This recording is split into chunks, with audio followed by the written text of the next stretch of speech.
Le rapport qui vous est présenté aujourd'hui est l'aboutissement de près de 3 ans de travail des équipes de la région et des élus en charge, notamment notre ami Emmanuel Ferrand, notre collègue de l'Allier, délégué au Fonds européen agricole. Un travail d'équipe mené avec une grande écoute en concertation avec les acteurs locaux pour répondre au plus près des besoins et des attentes exprimées. Avant d'aborder la future programmation, il est intéressant d'observer de façon très synthétique les résultats obtenus à ce jour. Premier point à souligner, au 30 juin 2022, 88% des 3,3 milliards d'euros de budget FEADER 2014-2027 ont été engagés, ce qui fait d'Auvergne-Rhône-Alpes la région avec le budget le plus important au niveau national et surtout avec le meilleur taux d'exécution.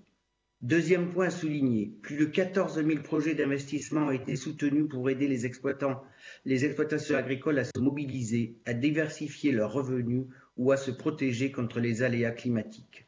Troisième point à souligner, près de 5 000 agriculteurs ont pu bénéficier d'une dotation financière de 44 000 € en moyenne pour s'installer en tant qu'agriculteurs dans notre région. Ces trois grands chiffres permettent de mesurer l'importance du FEADER pour nos territoires et pour notre agriculture. Pour la nouvelle période qui s'ouvre, le FEADER va plus que jamais engager nos finances régionales de manière significative avec la poursuite d'un certain nombre de transferts de l'État, notamment autour du sujet majeur et cher à notre président, l'installation en agriculture. Malheureusement, comme nous le craignions, nous enregistrons pour la future programmation une baisse budgétaire de plus de 20% pour notre région par rapport à la programmation qui se termine, ce qui inévitablement impose des choix.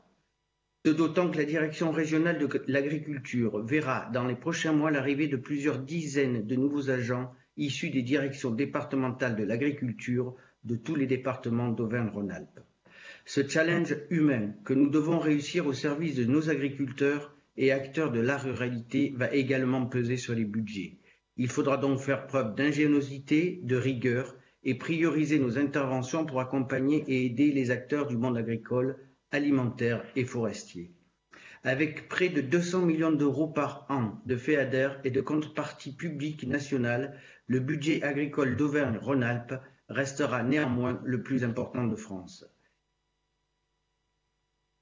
Et nous aborderons ce budget d'un fonds de garantie de 40 millions d'euros à part égale entre région et FEADER pour notamment faciliter l'installation des exploitations agricoles et de soutenir les agriculteurs impactés par un aléa climatique.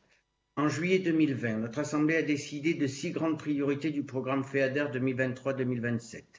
Ces priorités régionales ont été déclinées avec l'ensemble de la profession en plan d'action avec une ambition claire et assumée, faire d'Auvergne-Rhône-Alpes la ferme de France pour les produits de qualité et la valorisation du travail des agriculteurs.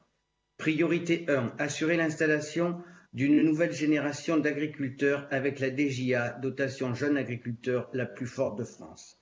Priorité 2, aider les investissements des agriculteurs pour dynamiser et sécuriser les productions agricoles régionales.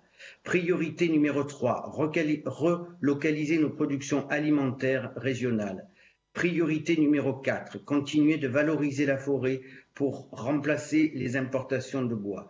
Priorité numéro 5, maintenir une ruralité vivante et active à travers le programme LEADER.